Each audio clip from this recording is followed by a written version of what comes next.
साईं राम। जय माँ दुर्गा की कृपा आप सभी पे हमेशा बनी रहे, यही कामना करते हुए आज का वीडियो शुरू कर रही हूँ। आज के वीडियो के माध्यम से मैं कुछ मैसेज पहुंचाना चाहती हूँ, पूरे समाज को ये पैगाम देना चाहती हूँ कि माँ कैसे प्रसन्न होते हैं। हम इस 9 दिनों में माँ का आराधना तो करते हैं, माँ से सुख समृद्धि की मांग करते हैं और हम माँ को प्रसन्न करने के लिए बहुत कुछ करते हैं, लेकिन आखिर में माँ कैसे प्रसन्न होते हैं, कुछ यही विषय में आज का वीडियो है। उम्मीद करूंगी पूरे वीडियो को आप लोग शुरू से लेकर अंत तक देखोगे और अच्छा लगे सच्चा लगे तो प्लीज़ लाइक कमेंट शेयर करना ना भूलें, क्योंकि ये बहुत अच्छा पैगाम है जो इस समाज को एक अच्छा राह दिखा सकता है। तो चलिए बाबा की अनुमति लेके, बाबा के चरणों में कोटि कोटि प्रणाम करके, माँ दुर्गा के श्री चरण में कोटि कोटि प्रणाम करके आप सभी भक्तों को प्रणाम करते हुए वीडियो को शुरू करते हैं। देखिए, माँ को प्रसन्न करने के लिए ना जाने हम कितने कुछ करते हैं, उपवास करते हैं, हम घर में माँ का पाठ करते हैं, बहुत कुछ करते हैं, आरती करते हैं, लेकिन माँ आखिर में प्रसन्न कैसे होते हैं? हम अगर घर में बसे माँ का सम्मान करेंगे, अगर हम अपने बेटी का सम्मान करेंगे, अपने बहू का सम्मान करेंगे, तभी तो माँ प्रसन्न होंगे। क्योंकि देवी शक्ति मतलब नारी शक्ति, नारी जो जन्म देने वाली है, जो ममतामयी है, वही तो नारी, उसका ही हम पूजा करते हैं। मिट्टी के मूर्त तो माँ है, मिट्टी के मूर्त में ही माँ बसे हैं, लेकिन वो मूर्ति को पूजा करते हुए हम जागृत रूप में जो हमारे घर में विराजमान है उनका पूजा जरूर करनी चाहिए। आजकल माँओं का सम्मान नहीं होता है, घर घर में माँओं को ही धिक्कारा जाता है, बेटियों का सम्मान नहीं है, कोख में ही उनको मार दिया जाता है। वाह रे वाह दुनिया, वाह, बहुत अच्छी बात है। पत्नियों का सम्मान नहीं होता है, जो कि दिन रात एक करके काम करती हैं और पूरे घर परिवार के लिए वो काम करती है, खुश रखने की प्रयास करती है, बच्चे देखती है, घर संभालती है, पति को काम में भेजती है, घर का सारा कामकाज देखती है, लेकिन फिर भी उसको धिक्कारा जाता है, उसको मारा पीटा जाता है। अगर घर के पत्नी का सम्मान नहीं है, जिसमें कि ना माँ काली का रूप है, माँ दुर्गा का रूप है, माँ लक्ष्मी की रूप है, सरस्वती की रूप है, वही तो सब कुछ है, फिर उसको ही आप धिक्कारोगे, मारो पीटोगे, अपमान करोगे तो क्या रह जाएगा आपका? कुछ नहीं बचेगा। आप एक दिन उसको मार रहे हो ना, आपको भगवान जब मारेंगे तब आप कहीं के नहीं रहोगे। कुछ बेटियों का सम्मान ससुराल में नहीं होता है, बोलते हैं कि क्या दिया है तुम्हारे बाप ने?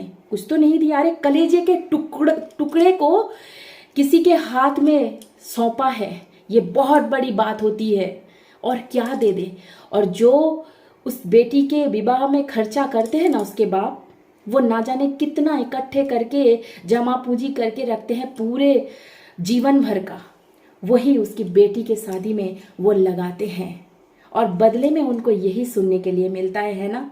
बदले में उनकी बेटी को दहेज के लिए मारा पीटा जाता है और अंत में जला दिया जाता है। पाप अपने पिता को खबर दिया जाता है, तुम्हारे बेटी का लाश ले जाओ। वाह रे वाह दुनिया, यही लोग माँ का पूजा करते हैं, यही लोग माँ माँ करके चिल्लाते हैं, मंदिर में जाते हैं, माथा पीटते हैं, यही लोग, हाँ यही लोग। सुधर जाओ, अभी भी समय है, सुधर जाओ। जब आप कुछ नारी के लिए बोल रहे हो, आप ये याद रखो कि आपको भी एक माँ ने ही जन्म दिया है। अगर आपको माँ ने जन्म नहीं दिया होता तो आप ऐसे बोलने लायक भी नहीं होते आज जो बड़बड़ा रहे हो। जो घर में पत्नी का सम्मान नहीं, बहू का सम्मान नहीं, बेटी का सम्मान नहीं, उस घर में कैसे माँ विराजमान होंगे, कैसे माँ दया करेंगे? क्योंकि माँ तो हम सभी में बसे है ना, हम सभी में बसे हैं। हम सभी का अपमान मतलब माँ का अपमान। उस घर में कभी भी लक्ष्मी नहीं टिकेगा जिस घर में बहू, बेटी का और पत्नी का सम्मान नहीं होता है। जो बेटी अपने पिता के घर कहती है कि मेरे साथ ऐसे हो रहा है, मेरे साथ ऐसे व्यवहार हो रहा है, ऐसे देखा जाता है कि घर परिवार तो असुखी करता ही है, ससुराल वाले असुखी करते हैं, अपने पति से वो मारपीट खाती है। उसके बाद फिर जब माँ बाप से पुकार लगाती है कि मुझे मदद करो, मुझे निकलना है यहाँ से, मुझे मदद करो, मुझे कुछ रास्ता नहीं सूझ रहा है। तब उसके माँ बाप बोल रहे हैं तुमने गलती किया है, चाहे अगर वो अपने मन से शादी करे तो भी, अगर उन्होंने खुद से शादी किया तो भी, बोले भाग्य का दोष है, ऐसे सहना पड़ता है, ससुराल वाले का ताना सहना पड़ता है, पति का अपमान सहना पड़ता है। तुम उसको सहना सिखा रही हो, लड़ना नहीं सिखा रही हो। उसके आत्मसम्मान बार बार गिर रहा है, आप देखते हुए भी चुप हो। अरे थोड़ा सा तो शर्म करो, किस माँ का पूजा करने जाते हो, किस माँ को माँ माँ करके पुकारते हो जो अपने बेटी का सम्मान नहीं कर पाए। ऐसे ही बेटियां जलती है, ऐसे ही बेटियां खुद आत्महत्या करके मर जाती है जिसके माँ बाप ऐसे हैं। अरे ससुराल वाले पति जो है सो है, लेकिन आप तो कम से कम सहारा दे दो उसको। सहारा देना मतलब ये नहीं है कि आपके पास वो बोरिया बिस्तर बांध के आ जाएगी, नहीं। अपने बेटी को अपने बलबूते पे खड़ा होने के लिए उसको प्रेरित करो। उसके घर में धमकी दो कि ऐसे क्यों कर रहे हो मेरी बेटी के साथ, हिम्मत कैसे हुआ मेरी बेटी के साथ ऐसे करने का, अरे मेरे बेटी क्यों सहे इतना टॉर्चर। नहीं, तुमको डर है, डर कि मेरी बेटी बोरिया बिस्तर बांध के ना आ जाए मेरे घर और मेरे घर में बैठे बैठे वो रोटी तोड़े। ऐसे नहीं होता है। आज भी बेटियों को इतना कुछ सहना पड़ता है और फिर भी माँ का आराधना होता है। वारे बा दुनिया।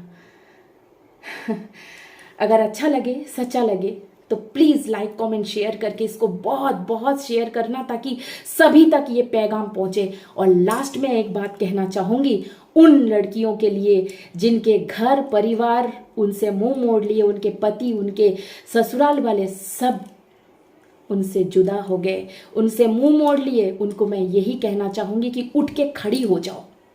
अपने आप को बिचारी समझना बंद करो। तुम बिचारी नहीं हो सकती हो, तुम्हें वो हर एक शक्ति है। माँ दुर्गा हो तुम ही काली हो, तुम ही सरस्वती हो, तुम ही लक्ष्मी हो। अरे कैसे अपना अपमान सह लेती हो, उठ के खड़ी हो जाओ। जब तुम अपना अपमान सहना बंद कर दोगी ना, अपने आप में ये ठान लोगी अब से नहीं, अब से मैं अपमान नहीं सहूंगी, तो देखना तुम्हारा अपमान कोई कर भी नहीं पाएगा। खुद अपना कदर करना सीख लो, खुद अपने आप में बहुत कुछ मानो कि मुझे अपमान करने वाला कोई भी नहीं।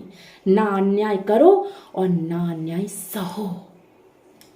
ओम साई राम।